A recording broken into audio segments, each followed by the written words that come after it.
But so you finally do go there then, because I mean, and this was a big. I mean, obviously you had strong faith in this because there were a lot of people who did not believe in this. Maybe even some church officials who did not believe in this, who were skeptical. But you immediately believed. I immediately believed, and I'm really not a person that accepts things very easily either.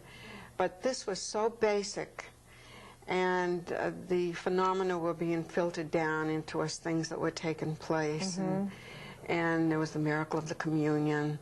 The Archangel Michael was bringing communion to the children on the days when there was no priest in the village. This is a little primitive area. And you didn't find that hard to believe?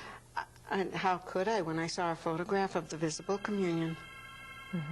I mean, this was incredible. And this had been foretold 2 weeks ahead of time, that the Archangel Michael would bring communion to one of the girls, Conchita, at a specific time, specific date, and it would become visible to all those around. And not only was it visible, but it was filmed. How can I deny it? How can I deny the testimony of people? And even, I know them now, I mean, because I've been going there for years and years. But even this wonderful eyewitness, Pepe Diaz, was one who witnessed hundreds of ecstasies with these girls. But he was a real key witness of the miracle of the host. And he just died a couple of years ago, and on his deathbed he was swearing that what he was saying was the truth, and what he saw was the truth. When you went there, what did you see? I saw the girl in ecstasy. You know, I'm getting way ahead of the story. Why don't we start from the beginning, so that your listeners will understand what we're talking about.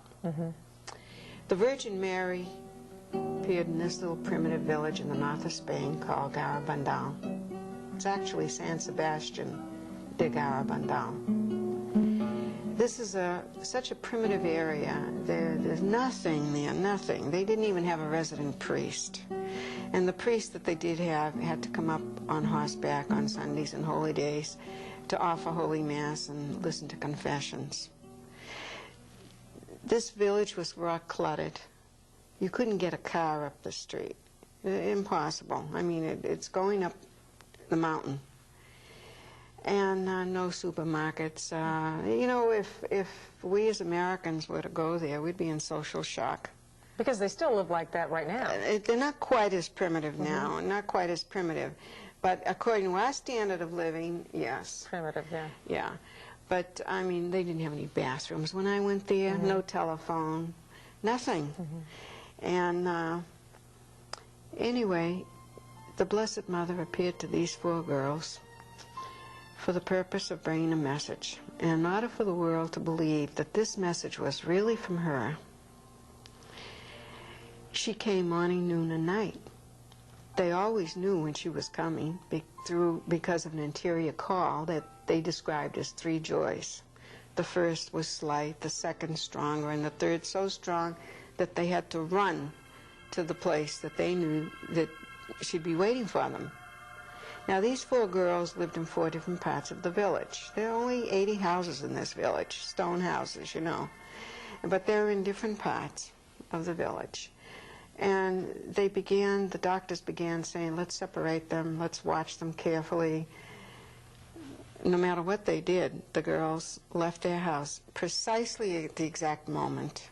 This is how it all started, and then ended up in the same place, coming from different directions. In the beginning, the apparitions were in a particular place, but not always in the same place. Then it began so that pretty soon maybe only 3 girls would see the Blessed Mother at a time, and the other one at another time. Then it was 2 girls or 1 girl. It became varied, and then in all different locations. Next thing you know, the Blessed Mother is walking the streets of this village, morning, noon, and night, 3 o'clock in the morning, regardless of the weather.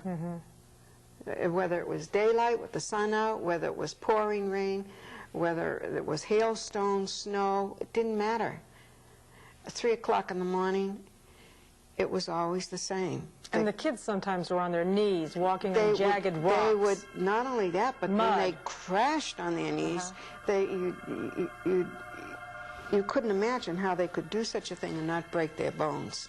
Were they bloodied afterwards? Did they show any signs? No, just a little dirt. That's all. They'd rub the dirt off. Okay. This is after they returned into the normal state. Right. But once they were in the ecstatic state, they were no longer aware of anyone or anything around them. Mm-hmm. Their eyes were always looking up with their heads up, with the sweetest smile on their face, totally and completely transformed. They weren't aware of anyone or anything, and neither did they see the ground they're walking on. Pretty soon, the Blessed Mother began leading them away from the village, up a steep climb, and almost up to the top of a bluff of the mountain. And up there's a cluster of 9 pine trees. Now, what's interesting about this is that this is not typical for that area. This is the only place these pine trees have ever grown. Mm-hmm. They were planted by Conchita's grandfather and some little first communicants. And after they planted them, they all knelt in the ground and prayed the Hail Mary that these trees would grow. Mm-hmm. They actually planted different kinds of trees, a whole bunch of them. But they all died except these particular 9 pine trees. I'll talk more about that later. Now, the other girls, these girls were only 12 years old. Conchita, Loli, her name is Maria Dolores, we call her Loli, Jacinta, and Mary Cruz. Mary Cruz is the baby. She was a year younger, 11. Now, when the Blessed Mother led them up to those pines, and they'd be in ecstasy, they'd be going from tree to tree, and they'd be seeing her in the trees. And then the Blessed Mother, when she led them down, now I don't know if you can visualize this or not, but it's almost a 90-degree angle from those trees going down when you want to return to the rocky path that led them up there into the village. And she would be leading them down, running at high speed, backwards. This is a physical impossibility. And she'd bring them down over that slope and then over to the rocks and be running down, and the people could not follow them. They even brought in a professional runner to try to keep up with them, and they couldn't. It was just incredible. And sometimes those sharp rocks would pull their boots right off, or pull their shoes right off their feet, and they'd keep on running. Did they ever say that she did that to give evidence to the people who were watching that something supernatural was occurring? Absolutely. Because that's very unusual